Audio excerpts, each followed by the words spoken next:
Welcome to the next episode of Random and Rookie. So, today's episode is a random interview of one Mr. Ranjit Shetty from Nittur. Namaskara. So I am here in Nittur to shoot for the movie Vaikunta Samaradhane, and this kind human being invited me to his hotel. I thought, why don't I randomly make an interview of him? So here we are. Ranjit ಅವ್ರೆ, ನಿಮ್ ಬಗ್ಗೆ ಒಂದ್ ಸ್ವಲ್ಪ ಹೇಳ್ಕೊಳ್ತೀರಾ? ಏನ್ ಹೇಳೋದು ಅಂತ ಒಂದು ಗೊತ್ತಾಗ್ತಾ ಇಲ್ಲ. ಅದ್ರದ್ದು ಎರಡು ಮಾತಲ್ಲಿ ಮುಗಿಸ್ತೀನಿ. ಹೋಟೆಲ್ ಬಿಸ್ನೆಸ್ ಅನ್ನೋದು ಟೀಮ್ ವರ್ಕ್ ಇಂದ ಆಗುವಂತದ್ದು. ಯಾರೇ ಬಜೆಟ್ ಹಾಕಿ ಒಬ್ಬರಿಂದ ಆಗುವಂತ ಟೀಮ್ ವರ್ಕ್ ಇಂದ ನಡೆಯುವಂತದ್ದು. ಆಕ್ಚುಲಿ ಮಾಲೀಕಕ್ಕಿಂತ ಶೆಫ್ಗೆ ನಾವು ಜಾಸ್ತಿ ಸಪೋರ್ಟ್ ಕೊಡ್ಬೇಕಾಗುತ್ತೆ ಹೋಟೆಲ್ ಅಲ್ಲಿ. So what he's saying is very simple. Team effort is the best effort, and in the food industry, in the hotel industry, the most important person is the chef. And I completely agree with him because I've tasted the food here. Gobi manchuri and the chai in an earthen cup and lemon tea. Oh my god, really yummy. And I'm not fabricating it, I'm not joking. The gobi manchurian was really tasty. ನೀವ್ ಹೇಳಿದ್ದು ಸತ್ಯನೇ Ranjit sir, because gobi manchurian ಅಂತೂ ಸಖತ್ತಾಗಿತ್ತು. ನಿಮ್ chef ಯಾರು, ಹೆಂಗೆ ನಿಮಗೆ ಸಿಕ್ಕಿದ್ರು? Actually ಇದು ಬ್ರದರ್ ಚಲನ್ ಮಾಡ್ತಾ ಇದ್ದ ಹೋಟೆಲ್ ಇದು. ನಾನ್ ಬಂದು ಒಂದೇ ಬಿಯರ್ ಆಯ್ತು ಅಷ್ಟೇ. ಸೊ ಟೀಮ್ ಆಲ್ರೆಡಿ ಸೆಟ್ ಆಗಿತ್ತು, ನಾನು ಬಂದು ಜಾಯಿನ್ ಆಗಿತ್ತು. ಹೋಟೆಲ್ ಹೇಗ್ ಬಂದೆ ಅಂದ್ರೆ ನಾವು ಆಕ್ಚುಲಿ ಕುಂದಾಪುರದವರು, ಶೆಟ್ಟಿ. ಕುಂದಾಪುರ ಅಂದ್ರೆ ಆಲ್ಮೋಸ್ಟ್ ಬ್ಲಡ್ ಅಲ್ಲೇ ಬಂದಿರುತ್ತೆ ಬಿಸ್ನೆಸ್. ಹೋಟೆಲ್ ಆಲ್ಮೋಸ್ಟ್ ಎಲ್ಲ ಮನೆಯಲ್ಲೂ ಡಿಪಾರ್ಟ್ಮೆಂಟ್ ಇದ್ದೇ ಇರ್ತಾರೆ. ಹಾಗೆ ಅದೇ ಒಂದು ಗಾಳಿಯಿಂದ ನಾನು. Very nice. So he is very clear that again this is a kind of nepotism ಅಂತ ಹೇಳ್ಬೋದಾ? yes. ಸೊ ಅವ್ರ ಅಣ್ಣ ಮಾಡಿದ್ದು ಬಿಸ್ನೆಸ್ ಇವ್ರು ಇವಾಗ ಟೇಕ್ ಓವರ್ ಮಾಡಿದ್ದಾರೆ. So you are the manager here ಅಲ್ವಾ? Okay. And he also said that he's from Kundapur and business runs in their blood. So the Shetty family. Yes. Are you related to Rishabh Shetty? No. But do you know Rishabh Shetty personally? ಆಗ್ಬೋದು, ಹೇಳೋಕ್ಕಾಗಲ್ಲ. ಅದು ಶೆಟ್ರ್ ಅನ್ನೋ ಬೀಳಿದಂಗೆ root type ಅದು ಎಲ್ಲೋ ಒಂದ್ ಕಡೆ connect ಆಗಿರ್ತದೆ. Okay, ಎಲ್ಲೋ ಒಂದ್ ಕಡೆ ಖಂಡಿತ ಕನೆಕ್ಟ್ ಆಗಿರತ್ತೆ. Let's just say I met Rishabh Shetty today. Rishabh Shetty's family member at least I met. Somehow the family will be connected, guys, sure. ನಿಮ್ಗೆ ಹೆಂಗ್ ಅನ್ಸುತ್ತೆ ಈ ಕೆಲ್ಸ? ಚಂದ ಇದೆಯಾ? ಚಂದ ಉಂಟಾ? ಯಾರೋ ಚಂದ ಇದೆ ಅಂತ ಹೇಳೋದಿಲ್ಲ. Hotel business is not nice, guys. ಬೆಳಗಿಂದ ನೈಟ್ ಮಲಗೋ ತನಕನು ವರ್ಕ್ ಅದೇ ಟೆನ್ಷನ್ ಇರ್ತದೆ, work tension. What is the most tension aspect ಇದ್ರಲ್ಲಿ?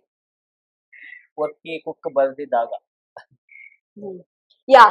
So stress level goes over the roof, over the galaxies if the cook is not here to work. ಅವಾಗ ಏನ್ ಮಾಡ್ತೀರಾ? Cook ಬರ್ಲಿಲ್ಲ ಅಂದ್ರೆ ಏನ್ ಮಾಡ್ತೀರಾ? ಅವಾಗ ಸ್ವಲ್ಪ ಅಸಿಸ್ಟೆಂಟ್ ಕುಕ್ ಹ್ಯಾಂಡಲ್ ಮಾಡ್ತಾರೆ. ಸೊ ನಮ್ಗೇನು ಸ್ವಲ್ಪ ಗೊತ್ತಿರುತ್ತೆ, ಅದನ್ನ ಪ್ರಯೋಗ ಮಾಡ್ತೀವಿ. ನೀವು ಅಡ್ಗೆ ಮಾಡ್ತೀರಾ? ಮಾಡ್ತೀವಿ, ಮ್ಯಾನೇಜ್ ಮಾಡ್ತೀವಿ. ನೈಸ್. ಅದ್ ಹೆಂಗೆ ಇದು ಪ್ಯೂರ್ ವೆಜ್ ರೆಸ್ಟೋರೆಂಟ್? ಯಾಕೆ ನಾನ್ ವೆಜ್ ಇಲ್ಲ? ಆಕ್ಚುಲಿ ಇಲ್ಲಿ ಆಲ್ಮೋಸ್ಟ್ ಎಲ್ಲ ಟೆಂಪಲ್ ಬರ್ಬೋದು. ಕೊಲ್ಲೂರು, ಮುಕಾಂಬಿಕೆ, ಸಿಗಂದೂರು. ನಾನ್ ವೆಜ್ ಇದ್ದಾರೆ, ಮತ್ತೆ ಇಲ್ಲಿ ಬ್ರಾಹ್ಮಣ್ಸ್ ಜಾಸ್ತಿ ಲೋಕಲ್. ಸೊ ಅದರಿಂದ ವೆಜ್ಜೇ ಇದೆ ಇಲ್ಲಿ. Guys, this is really cool. So to places like Sigandur, Kolluru and in and around Nittur, there are a lot of temples and a lot of religious places that people love to visit. Why? Because they get their peace over there. And it's definitely a great advantage if you find pure veg restaurants, because they would have their own personal individual choices, right? Dietary preferences. So having a pure veg restaurant in a suitable location as Nittur is a great advantage. So idu ಒಂದು ಏನ್ ಹೇಳ್ಬೋದು, ಒಂದು ಒಳ್ಳೆ thought. So business ಹೆಂಗ್ ನಡೀತಿದೆ? Okay, ಇನ್ನು ಏನ್ ಹೇಳ್ಬೋದು, ಬಟ್ಟೆಗೆ ಏನೋ ತೊಂದರೆ ಇಲ್ಲ. Great, nice. ನಿಮಗ್ ಈ ಫೀಲ್ಡ್ ಅಲ್ಲಿ ಇವಾಗ 2 ವರ್ಷ ಆಯ್ತು ಕೆಲಸ ಮಾಡಿ. ನಿಮ್ ಫೇವ್ರೆಟ್ ಪಾರ್ಟಿ ಅಂತದ್ದು, ಲೈಕ್ ಕೆಲಸ ಮಾಡೋದ್ರಲ್ಲಿ, ಲೈಕ್ ಮ್ಯಾನೇಜಿಂಗ್ ತುಂಬಾ ಇಷ್ಟನಾ ಅಥವಾ ಕಸ್ಟಮರ್ಸ್ ಜೊತೆ ಮಾತಾಡೋದ್ ತುಂಬಾ ಇಷ್ಟನಾ? ಯಾವ ಪಾರ್ಟ್ ನಿಮಗ್ ಎಕ್ಸೈಟಿಂಗ್ ಆಗಿದೆ? Actually ನಂಗೆ ಮಾತಾಡೋದಂದ್ರೆ ಇಷ್ಟ. ಆ. ಕಸ್ಟಮರ್ ಫುಡ್ ತಿಂದು ಚೆನ್ನಾಗಿದೆ ಅಂತ ರಿವ್ಯೂ ಕೊಟ್ಟಾಗ ನಾವು ಖುಷಿ ಆಗುತ್ತದೆ. ಸಂತೋಷ ಆಗತ್ತೆ, ಸ್ಯಾಟಿಸ್ಫ್ಯಾಕ್ಷನ್ ಆಗತ್ತೆ, ನಾವ್ ಮಾಡ್ತಿರೋದು ಚೆನ್ನಾಗಿದೆ ಅಂತ. ಇವಾಗ ನಿಮ್ಮ ಹೋಟೆಲ್ ಅಲ್ಲಿ ಎಷ್ಟೊಂದ್ ಜನ ಎಂಪ್ಲಾಯೀಸ್ ಇದ್ದಾರೆ? 12 ಮೆಂಬರ್ಸ್ ಇದೆ. 12 ಮೆಂಬರ್ಸ್ ಇದ್ದಾರೆ. ಅದ್ರಲ್ಲಿ ಹೆಡ್ ಶೆಫ್ಸ್ ಎಷ್ಟೊಂದ್ ಜನ, ಅಸಿಸ್ಟೆಂಟ್ ಶೆಫ್ಸ್ ಎಷ್ಟೊಂದ್ ಜನ? ಹೆಡ್ ಶೆಫ್ ಅಂದ್ರೆ ಚೈನೀಸ್, ನಾರ್ತ್, ಸೌತ್. ಆಕ್ಚುಲಿ ಅವರು ಒಂದೇ ಕಸಿನ್ಸ್ ಅಂದ್ರೆ ಒಂದೇ ಫ್ಯಾಮಿಲಿ ಅವರು ಆಲ್ಮೋಸ್ಟ್ ನಮ್ಮಲ್ಲಿ ಒಂದು ಪ್ಲಸ್ ಪಾಯಿಂಟ್. ನೈಸ್. 3 ಜನ ಇದ್ದಾರೆ ಮೇನ್ ಶೆಫ್ ಅಂತ, ಮತ್ತೆ ಅಸಿಸ್ಟೆಂಟ್, ಕ್ಲೀನಿಂಗ್. ಸೊ ಎಲ್ಲ ಸೇರಿಸಿ 12 ಜನ ಅಂಡ್ ರಿಸೆಪ್ಷನಿಸ್ಟ್ ಸೇರಿಸಿ, include me, including your self. Okay, great. ನಿಮ್ ಜೊತೆ ಯಾರಾದ್ರೂ ಪಾರ್ಟ್ನರ್ಸ್ ಇದಾರಾ ಸದ್ಯಕ್ಕೆ? ಇಲ್ಲ. ಇಲ್ಲಿಲ್ಲ, ಬ್ರದರ್ಸ್ ಆಕ್ಚುಲಿ ಅವರು ಯಾವಾಗಲೂ ಪಾರ್ಟ್ನರ್. ಓಕೆ. ಇವಾಗ ಇದನ್ನ ಎಕ್ಸ್ಪ್ಯಾಂಡ್ ಮಾಡೋ ಪ್ಲಾನ್ಸ್ ಉಂಟಾ? ಖಂಡಿತವಾಗ್ಲೂ ಇದೆ, ಅವಕಾಶ ಸಿಗ್ಬೇಕು. ಇಲ್ಲೇ ಮಾಡೋಣ ಅಂತ ಇದ್ದೀರಾ ಅಥವಾ ಬೇರೆ ಸಿಟಿಗೆ ಹೋಗೋಣ ಅಂತ ಇದ್ದೀರಾ? ಸರಿ, ಇಲ್ಲೇ ಮಾಡ್ಬೇಕು. ಇಲ್ಲಿ ನೋಡ್ಬೇಕು ನಿಮಗೆ ರೋಡ್ ಎಲ್ಲ ಯಾವ ತರ ಆಗುತ್ತೆ, ಹೆಂಗ್ ಇಂಪ್ರೂವ್ ಆಗುತ್ತೆ, ಅದೇ ತರ ನಾವು ಮುಂದೆ ಮಾಡೋಣ. ಕರೆಕ್ಟ್. ಅರ್ಥ ಆಯ್ತು. ಬೆಳಗ್ಗೆ ಎಷ್ಟೊತ್ತಿಗೆ ಶುರು ಮಾಡ್ತೀರಾ ಹೋಟೆಲ್ನ? ಮತ್ತೆ ನಿಮ್ ಡೇ ಎಷ್ಟೊತ್ತಿಗೆ ಶುರು ಆಗುತ್ತೆ? 6:30 ರೆಡಿ ಆಗ್ತದೆ ಆಲ್ಮೋಸ್ಟ್ ಎಲ್ಲ ಬ್ರೇಕ್ಫಾಸ್ಟ್. Closing time 9:30. ಹಾಲಿಡೇಸ್ ಉಂಟಾ? Weekly of? 5 years ಆಗಿದೆ ಪ್ರಾಪರ್ಟಿ ಓಪನ್ ಆಗಿ, ಒನ್ ಡೇನು ರಜಾ ಅನ್ನೋದು ಇಲ್ಲ. Guys, not a single day has been called of. This is really nice because ಅವಾಗ ಎಂತ ಮಾಡ್ತೀರಾ? ಇವಾಗ ಕುಕ್ಸ್ ಎಲ್ಲಾರ್ಗು ಅವ್ರಿಗೆ ರಜೆ ಬೇಕಂತ ಇರ್ತಾರಲ್ಲ, ಅವಾಗ ಎಂತ ಆಗತ್ತೆ? ಇಲ್ಲ, ಅವ್ರಿಗೆ ರಜೆ ಬೇಕಾದ್ರೆ ಒಬ್ರು ಹೋಗ್ತಾರೆ, ಅಷ್ಟೇ ಕುಕ್ ಮಾಡ್ತಾರೆ. ಅದರಿಂದ ಯಾವ್ದೇ ತೊಂದ್ರೆ ಅಂತೂ ಆಗಲ್ಲ. ಆಲ್ಮೋಸ್ಟ್ ಎಲ್ಲ ಕಿಚನ್ ಅಲ್ಲಿ ಆಲ್ಮೋಸ್ಟ್ ಎಲ್ಲರೂ ಅಡಿಗೆ ಕಲ್ತ್ಕೊಂಡಿದ್ದಾರೆ. So people of the world, what do we get out of this teamwork, team efforts? So in any relationship, any business, whatever it is, any family, I think the most important, ಏನ್ ಹೇಳ್ತೀರಾ ಇವಾಗ ಇಷ್ಟೊಂದ್ ಜನ ಇದ್ದೀರಾ ಅಂದ್ಮೇಲೆ ನಿಮ್ ಪ್ರಕಾರ ಆ ರಿಲೇಶನ್ಶಿಪ್ ಮೇಂಟೈನ್ ಮಾಡೋದಕ್ಕೆ ಯಾವ್ದು ತುಂಬಾ ಮುಖ್ಯ? ಶೂರ್, ನೀವ್ ಎಂಪ್ಲಾಯರ್ ರಿಲೇಶನ್ಶಿಪ್ ನಿಮಗಿದ್ದೇ ಇರತ್ತೆ, ಬಟ್ ಅದನ್ನ ಹೆಂಗೆ ನೀವು ಸ್ಟ್ರೆಂಥನ್ ಮಾಡ್ತೀರಾ? ಅಥವಾ ನಿಮ್ ಪ್ರಕಾರ which is the most important aspect in that relation? Workers ಇಂದ, ಹೋಲ್ ಮ್ಯಾನೇಜ್ಮೆಂಟ್ ಸಿಸ್ಟಮ್ ಇಂದ, ನಿಮ್ ಪರ್ಸ್ಪೆಕ್ಟಿವ್ ಇಂದ. ರ್ಯಾಶ್ ಆಗಿರ್ಬಾರ್ದು, ವರ್ಕರ್ ಜೊತೆ ಫ್ರೆಂಡ್ಲಿ ಆಗಿರ್ಬೇಕು, ಅವಾಗ automatic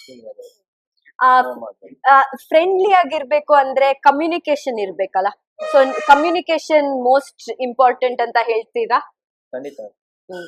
So not just communication, I think what he's trying to say is on an equal footing where both the employee and the employer are very friendly with one another.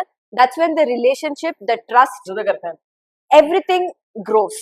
And I concur with that as well. For any relationship, I think mutual respect is definitely needed. So Ranjith ಅವರೇ, thank you so much. ನಿಮ್ಮ hotel ಚೆನ್ನಾಗಿ ನಡೀಲಿ, ಸಖತ್ತಾಗಿ ಬೆಳೀಲಿ. Food ಅಂತೂ ಸಖತ್ತಾಗಿದೆ, so ಖಂಡಿತ ಬೆಳಿಬೇಕು ಅಂತ ನಾನು ನಿಜವಾಗ್ಲೂ I wish. Thank you for inviting me here. And ನಿಮಗೇನಾದ್ರೂ ಹೇಳ್ಬೇಕಂತ ಇದೆಯಾ ಹೋಟೆಲ್ ಬಗ್ಗೆ, ಅಥವಾ ಎನಿ ಇಂಪಾರ್ಟೆಂಟ್ ಥಿಂಗ್, ವಿಷಯ ನಿಮಗ್ ಹೇಳುವಂತದ್ದು? ಒಳ್ಳೆ ವೆದರ್ ಇದೆ ಕೊಡಚಾದ್ರಿ, ದಯವಿಟ್ಟು ವಿಡಿಯೋ ನೋಡೋದೆಲ್ಲ ಬಂದು ಜೀವನದಲ್ಲಿ ಏನುಂಟು ಬಂದು ನೋಡಿ, ಎಂಜಾಯ್ ಮಾಡಿ ಲೈಫ್, ಊಟ ಮಾಡಿ. So guys, I hope you enjoyed this episode of Random and Ruhi. Please subscribe to our channel if you haven't. Please like, share, comment and subscribe if you haven't already. You shall catch me in the next episode of Random and Ruhi. Until then, bye bye.